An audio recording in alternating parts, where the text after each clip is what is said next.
Okay, so today we're going to be talking about Genesis and some of the things which we find in history and science and how they support those views which we've been talking about for the last couple of weeks.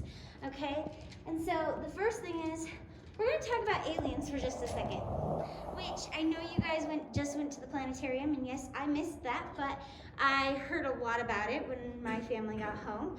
I had other things which were on my plate that day, so I couldn't make it.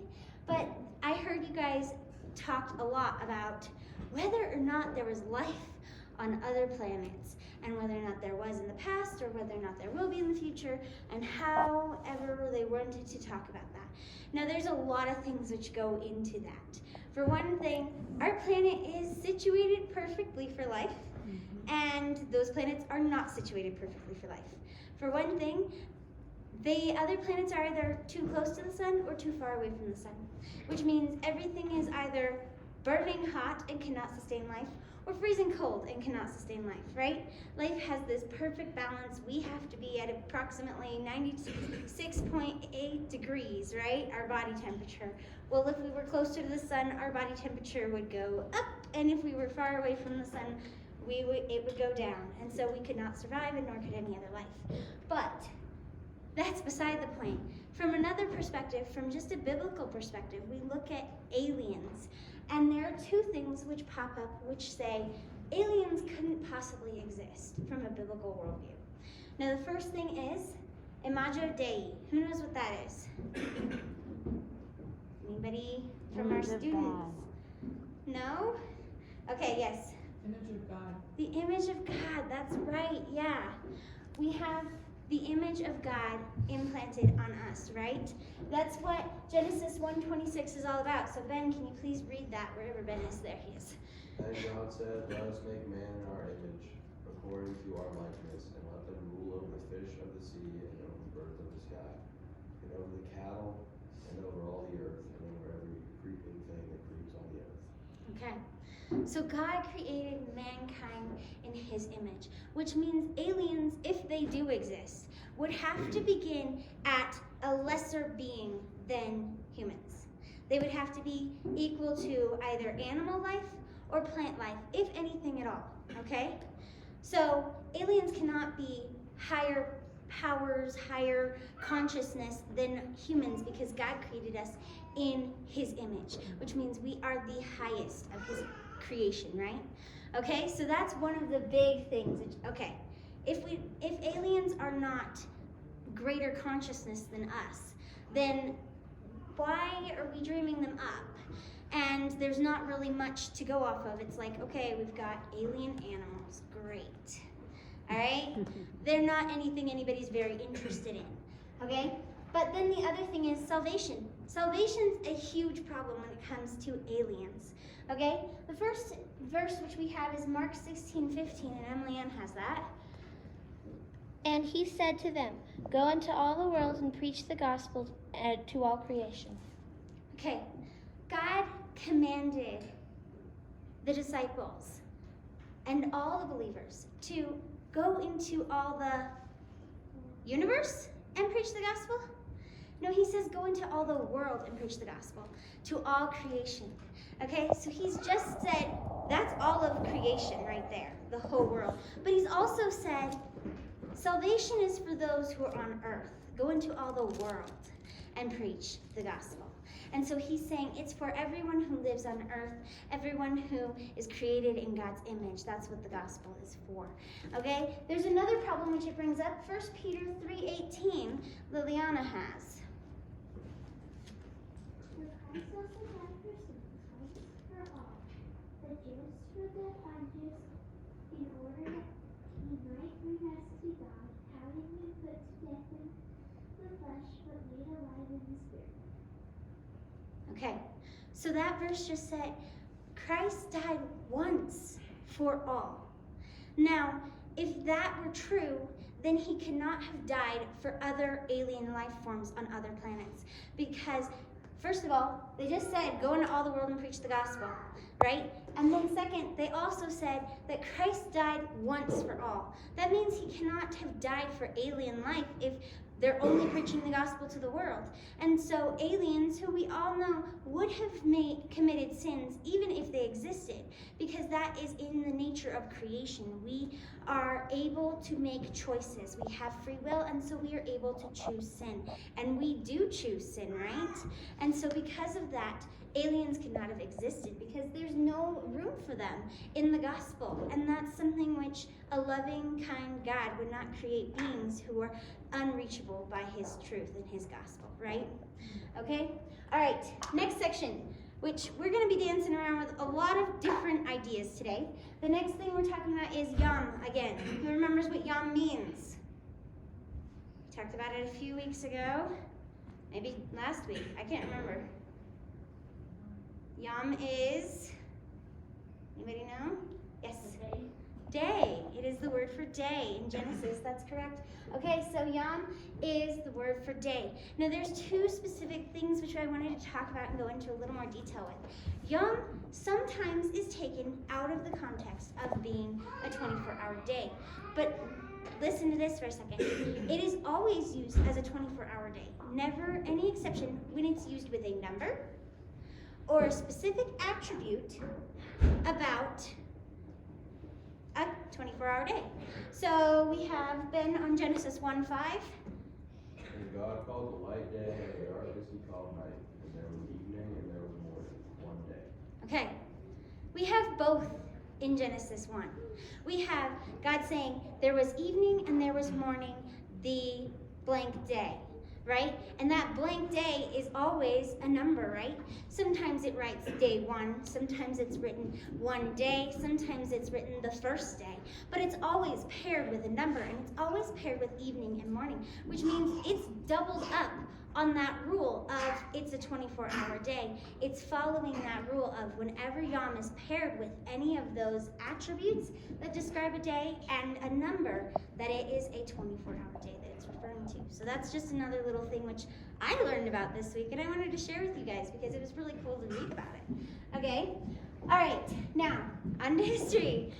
I'm not talking about history in general. I'm talking about specifically history of creationist or young earth view of the world. Now, many people will try to tell you that, everybody's believed in an old earth forever. Just they've always believed in it, but that's not true.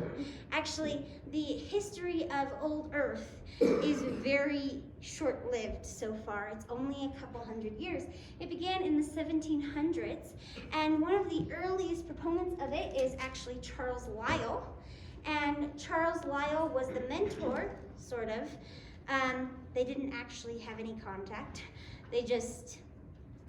Charles Darwin read about him and was like, oh, I like his ideas. And so actually the history, all throughout history prior to the 1700s, the whole world has believed in a very young earth, actually. And not younger than a few thousand years, but they've believed in a young earth. The shortest amount of time is about 4,000 years, some believe up to about 8,000 years, but that's about the window of what everyone has believed since the beginning of time. And even they may not believe in exactly God's story, what he tells us in the Bible, but they still believe in a young earth. There's a Chinese story which is about an egg which hatches, and that's creation. And there's all kinds of other stories too, but they all fit into that. It's 4,000 to 8,000 year time limit.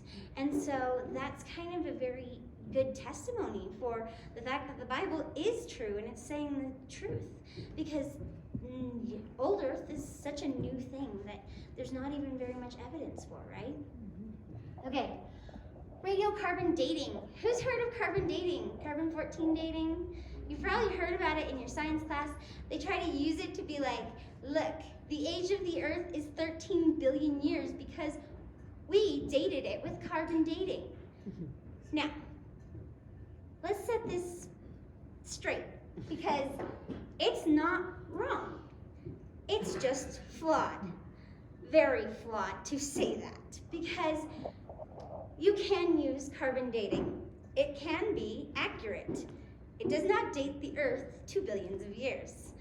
Now, first things first. Carbon dating only works on things which have carbon in them. Okay? That kind of makes sense, right? How else would you call it carbon dating if there was no carbon in it? Now, what do we need to live? Oxygen. Oxygen. And Water. water. And Hydrogen. yeah, there's a whole lot of things. Yeah. But we do need carbon to live. It's actually part of your makeup. All right? It's part of every living thing's makeup. Interesting, right? Which means when we try to date things using carbon dating, we pretty much have to go to living things or fossilized things which were once living, right? Okay? So, when we look at those things though, guess what the range is for carbon dating? Those things are never dated more than a few thousand years. At the most, it's about 7,000 years. That's how much you can date. That's how close you can get with the carbon dating. Do you know why that is? Carbon dating is based off of the half-life of carbon. Okay? Now, if you don't know what a half-life is, go read your science books. I know this is complicated, but a half-life is you start with the whole life of carbon, and the half-life is where the carbon lets go of some of its particles, okay? And so it keeps letting go of some of these particles, and eventually you get to the half-life of it. We can measure the half-life of carbon. How can we measure the half-life of carbon? Because we know the whole life. How do we know the whole life? Because animals and humans and plants are being reproduced. So we can see, oh, this is how much it is at the very beginning of the life of each of those plants, animals, humans, right? So you can cut it in half and you're like, okay, this is the half-life, which means then you can measure how much of that carbon is remaining in each of those fossils and see how old they are. Okay? Does that make sense, sort of? Somewhat? If you need more help, try Answers in Genesis or your science book, please. But here's the problem. Rocks don't have carbon in them. Rocks don't. They don't need carbon because they're not living. Now, rocks have uranium, potassium, and rubidium in them. They have half-lives, just like carbon does. Here's the problem. Uranium, potassium, and rubidium are not being reproduced. They're not being produced at all on Earth. They were created at the beginning of time, and nothing more has been created in those. So we can measure a half-life, but we don't know what the full life is of those elements. And so we can't measure how old those rocks are because of that. All right? Okay, next thing, we are on our last subject. Wow, we're getting through these, I think. Hopefully on time. All right, we have kinds, okay? So let's see. God in the Bible calls everything to reproduce after its own kind, right? So we see in Genesis 1, verse 11, 21, and 25. I want to read all three because it's very important to see what God calls to reproduce after its own kind. Go ahead. Then God said, let the earth sprout vegetation and plants yielding their kind, with seed in them, and the earth, and it was so. And God created the great sea monsters and every living creature that moves with it, with which the waters swarmed after their kind, and every winged bird after its kind. And God saw that it was good. And God made the beasts of the earth after their kind, and the cattle after their kind, and everything that creeps on the ground after its kind. And God saw that it was good. Okay, so what were the four things which were said to reproduce after their own kinds? What was the first one? Did anybody catch it? Plants. Okay, so every seed-bearing fruit and every tree and every plant, right? Okay, what's the second thing? Did anybody else catch it? Swims. Fish, yes. Everything that lives in the water, right? What's the third thing? It's in the same verse. Birds. Birds, yes. Okay, they were both created on the same day, so God told them to reproduce after their own kind on the same day, right? And then what's the last one? Yes. Cattle, and what else? Mammals, and what else? Creeping things. Anything that creeps on the earth, right? So that means reptiles too, not just mammals and cattle. But yes, anything that creeped along the earth, okay? So yes, everything that is in creation was told, everything that reproduces was told to reproduce after its own kind.